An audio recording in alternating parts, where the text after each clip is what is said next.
Imagine a country turning on itself, brother against brother. That's not the plot of a movie. It was the reality of the American Civil War, one of the most defining and tragic chapters in United States history. So, what pushed a young nation to the brink of self-destruction? Let's dive into the story of the war that reshaped America forever. To really understand the Civil War, we have to go back to the early 19th century. America was a nation of two halves. In the North, industry was booming, cities were growing, factories were churning out goods, and society was rapidly changing. Life was built around wage labor, and a powerful movement to abolish slavery was gaining strength. Meanwhile, the South was a completely different world. Its economy was overwhelmingly agricultural, dominated by huge plantations growing crops like cotton and tobacco. This entire system was propped up by the brutal institution of chattel slavery. For the South, slavery wasn't just an economic system. It was woven into the very fabric of their society,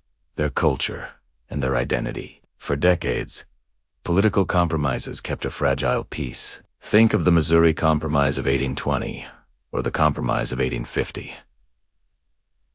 These were like temporary patches on a leaky dam, trying to balance the number of free states and slave states as the nation expanded westward. But with every new territory, the question flared up again. Would it be free or slave? Tensions kept rising. Events like the Kansas-Nebraska Act, which led to violent clashes in what became known as Bleeding Kansas, and the Supreme Court's Dred Scott decision, which declared that African Americans were not citizens and had no rights, pushed the nation closer to the edge. The final straw came in 1860 with the election of Abraham Lincoln as president. Lincoln was a member of the new Republican Party, which was founded on the principle of preventing the expansion of slavery into new territories. Even though Lincoln promised not to interfere with slavery where it already existed, his election was seen by the southern states as a direct threat to their way of life. They believed their voice in the federal government was gone. In December 1860, just a few weeks after Lincoln's victory, South Carolina became the first state to secede from the Union.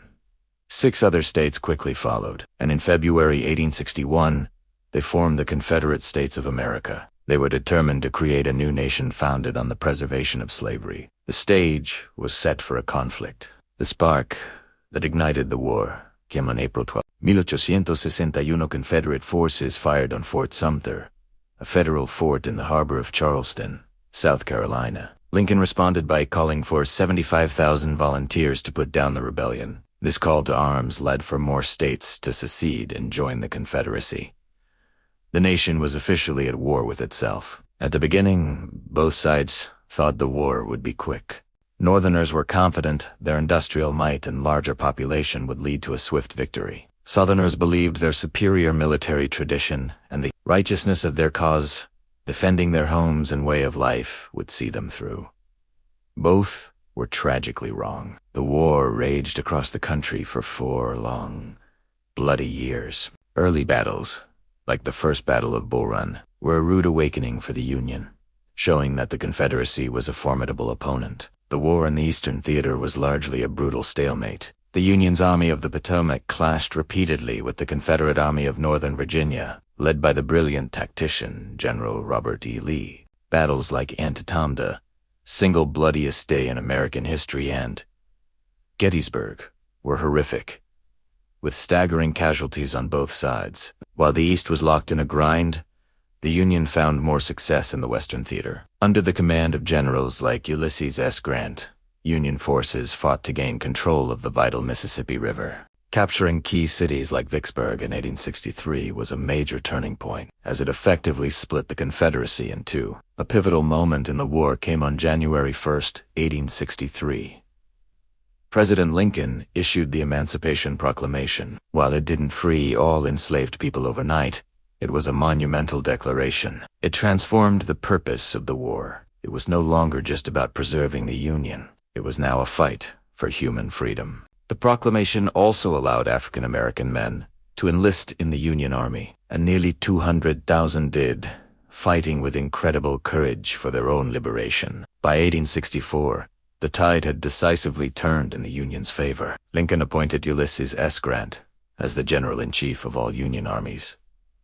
Grant understood that to win he had to wage a total war. This meant not just defeating the Confederate armies on the battlefield, but also destroying the South's ability to wage war. Grant pursued Lee's army relentlessly in Virginia, engaging in a brutal campaign of attrition. At the same time, his trusted general, William Tecumseh Sherman, launched his infamous March to the Sea. Sherman's army cut a path of destruction through Georgia, destroying railroads, factories, and farms, anything that could support the Confederate war effort. This strategy was harsh, but it crippled the Confederacy's economy and its morale. By the spring of 1865, the Confederacy was collapsing. Its armies were depleted, its cities were in ruins, and its people were starving. On April 9, 1865, General Robert E. Lee surrendered his army to General Ulysses S. Grant at Appomattox Courthouse in Virginia. The terms of surrender were generous. Grant simply sent the Confederate soldiers home,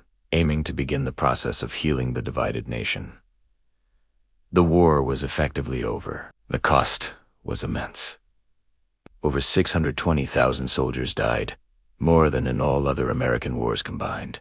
The South was left in ruins, but the war also brought about profound changes. It ended the institution of slavery once and for all with the passage of the 13th Amendment. It affirmed that the United States was a single, indivisible nation, not just a loose collection of states, and it set the stage for the difficult and complex period of Reconstruction. The effort to rebuild the South and integrate 4 million newly freed African Americans into the life of the nation. The American Civil War is a story of immense tragedy, but also one of incredible bravery and transformation. It tested the very ideals of the United States and ultimately forged a new, more unified, and freer nation. Though the struggle for true equality would continue for generations to come, it is a crucial part of our history that reminds us of the high cost of division and the enduring power of the fight for freedom. Thank you so much for watching. If you found this story interesting, please hit that like button and subscribe for more deep dives into history. See you next time.